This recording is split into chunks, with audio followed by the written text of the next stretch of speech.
இப்போ வந்து நம்ம கவுண்டிங் ஃபிகர்ஸில் இந்த சம் தான் சால்வ் பண்ண போகிறோம். இந்த சம் எத்தனை ட்ரையாங்கிளை ஃபார்ம் பண்ணுது அப்படின்னு சொல்லிட்டு நம்ம பார்க்க போகிறோம்.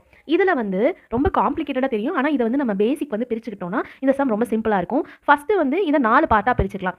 இந்த பார்ட் 1, இந்த பார்ட் 1, இந்த பார்ட் 1, இந்த பார்ட் 1 4 பார்ட்டாக பிரிச்சுக்கலாம். நம்ம இந்த சம்மை வந்து ஆல்ரெடி சால்வ் பண்ணியிருக்கோம். நீங்கள் பேசிக்ஸ் பார்த்துட்டு இதை பார்த்தீங்கன்னா உங்களுக்கு ஈஸியாக இருக்கும். பிளேலிஸ்ட் போய் செக் பண்ணி பாருங்கள். ஃபஸ்ட்டு இதில் வந்து என்ன, இதை வந்து 1 2 நம்பரிங் கொடுப்போம். 1 2 ஒரு ட்ரையாங்கிள் இருக்குன்னா இது பேசிக்காக அப்படி தான் சால்வ் பண்ணுவோம். இது வந்து 2 ப்ளஸ் பண்ணுவோம், இதையும் ப்ளஸ் பண்ணுவோம். ஸோ 6 இங்கே ஒன்று இருக்கா. ஸோ இந்த ஃபிகர் வந்து 7 ட்ரையாங்கிளை ஃபார்ம் பண்ணும். அடுத்து இதுவரையும் ஒரு பார்ட்டு. இப்போது இதுவும் 1 2 இருக்குது, 1 2 இருக்குது, 1 2 இருக்குது.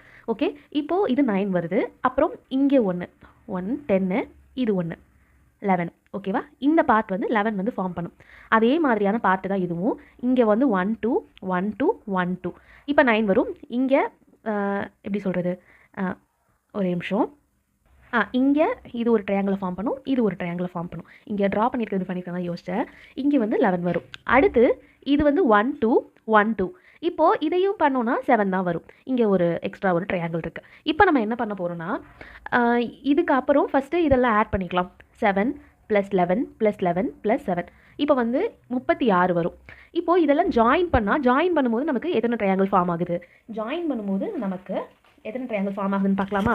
இப்போது இங்கே ஒரு ட்ரையாங்கிள் ஃபார்ம் ஆகுது. அடுத்து இங்கே ஒரு ட்ரையாங்கிள் ஃபார்ம் ஆகுது. 2 ட்ரையாங்கிள். ஸோ இங்கே 2. அதே மாதிரி இங்கே ஒரு ட்ரையாங்கிள் ஃபார்ம் ஆகுது. இங்கே ஒரு ட்ரையாங்கிள் ஃபார்ம் ஆகுது 2. அதுக்கப்புறம் இங்கே கீழேயும் ஃபார்ம் ஆகும். இங்கே ஒரு ட்ரையாங்கிள் ஃபார்ம் ஆகுது பாருங்கள்.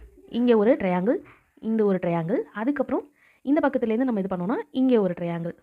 எல்லாத்தையும் கோடு போட்ட மாதிரி இருக்கும். இங்கே ஒரு ட்ரையாங்கிள், இங்கே ஒரு ட்ரையாங்கிள். 1 2 2 ட்ரையாங்கிள்ஸ். ஓகேவா, அப்போ +6 ஆட் பண்ணணும். 6 ஆட் பண்ணிடலாம். அடுத்து எக்ஸ்ட்ராவாக 3 ட்ரையாங்கிள் வந்து ஃபார்ம் ஆகுது. எக்ஸ்ட்ராவாக 3 ட்ரையாங்கிள், நம்ம அதுக்கு நேம் கொடுப்போம். இந்த இடத்த A, இங்கே வந்து B, இந்த இடத்த Cன்னு கொடுப்போம். ABC, இது ஒரு ட்ரையாங்கிளா. ABC, இது ஒரு ட்ரையாங்கிளா. அடுத்து A, நம்ம வந்து இன்னொரு இது கொடுப்போம். D, இந்த இடத்த Dன்னு கொடுப்போம். அதுக்கப்புறம் இந்த இடத்த Eன்னு கொடுப்போம். ADE, இது ஒரு ட்ரையாங்கிளா. ADE. அடுத்து B, அதுக்கப்புறம் இங்கே ஒரு இது கொடுப்போம். இங்கே G, இங்கே Fன்னு கொடுப்போம். BGF, இது ஒரு ட்ரையாங்கிளா. இந்த 3 ட்ரையாங்கிளும் ஃபார்ம் ஆகுது. டோட்டலாக நமக்கு 45 ட்ரையாங்கிள் உருவாகுது இந்த சம்லேருந்து. இது வந்து ரொம்ப ஈஸியான சம். நீங்கள் வந்துட்டு பேசிக்ஸ் பார்த்துட்டு இந்த சம் பார்த்தீங்கன்னா ரொம்ப ஈஸியாக இருக்கும். இல்லைனா கண்ணை கட்டி காற்று விட்ட கதை தான் இருக்கும். அதனால் நீங்கள் இதை சால்வ் பண்ணி பாருங்கள். பார்த்துட்டு பேசிக்ஸ்லாம் பார்த்துட்டு இதை சால்வ் பண்ணிங்கன்னா உங்களுக்கு கொஞ்சம் ஈஸியாக இருக்கும். அவ்வளோதான். தேங்க்யூ.